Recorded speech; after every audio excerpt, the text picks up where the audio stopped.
Pampanga is known for its rich history of food and religion. But did you know that the two are more interconnected than you think? I am Mig from Spot.ph and I have something cool for you.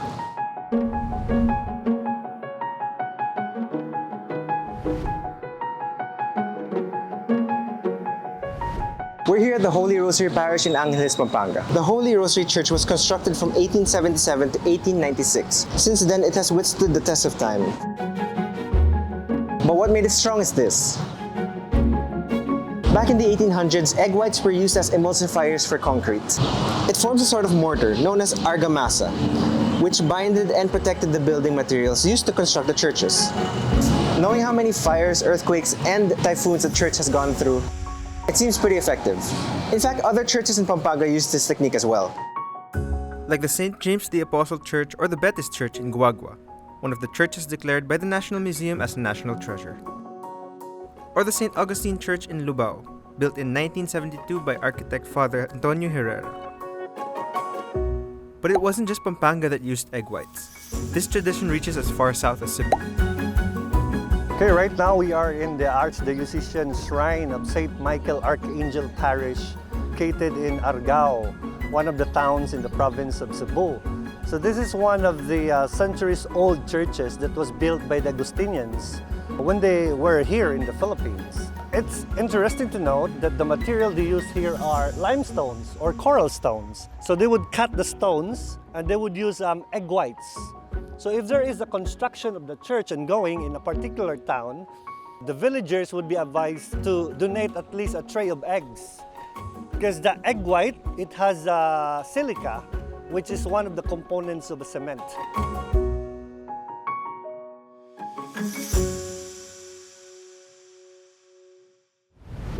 But what happens to the egg yolks left behind?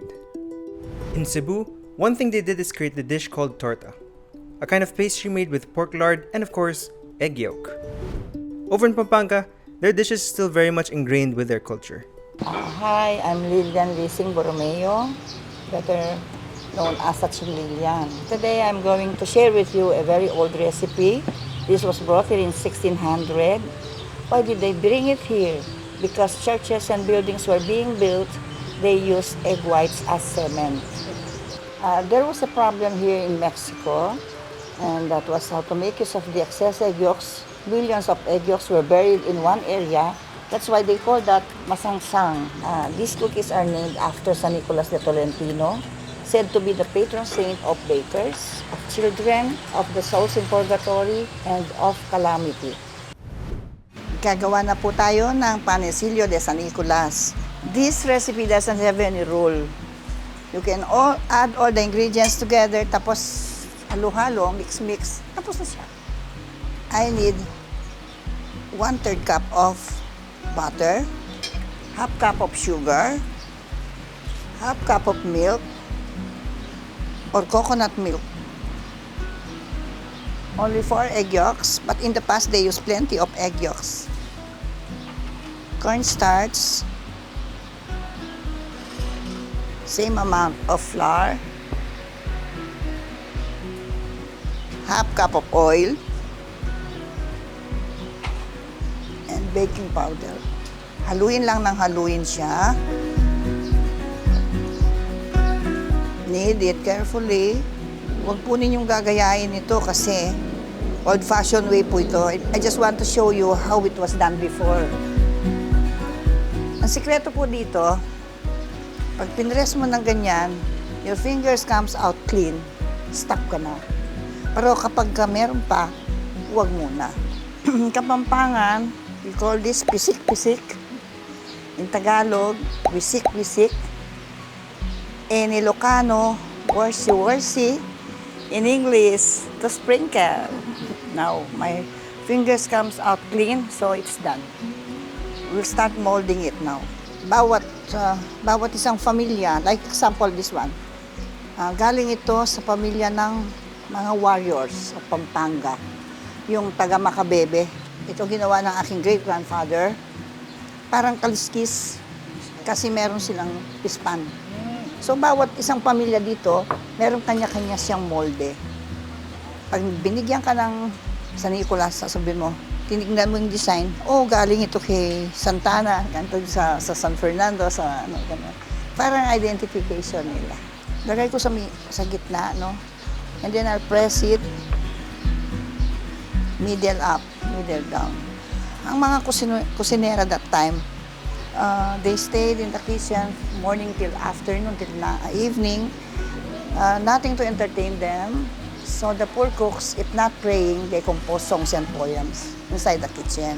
And they have also exercise. It's like this. Middle up, they will sway their body. Middle down, middle up. Para maganda yung body. It's a labor of love. In the past, they did this. Why? Just to break the silence of the kitchen. Kasi masyadong tahimik. Kaya nga they try to make noise pa. Pero hindi naman kailangan pukpukin mo.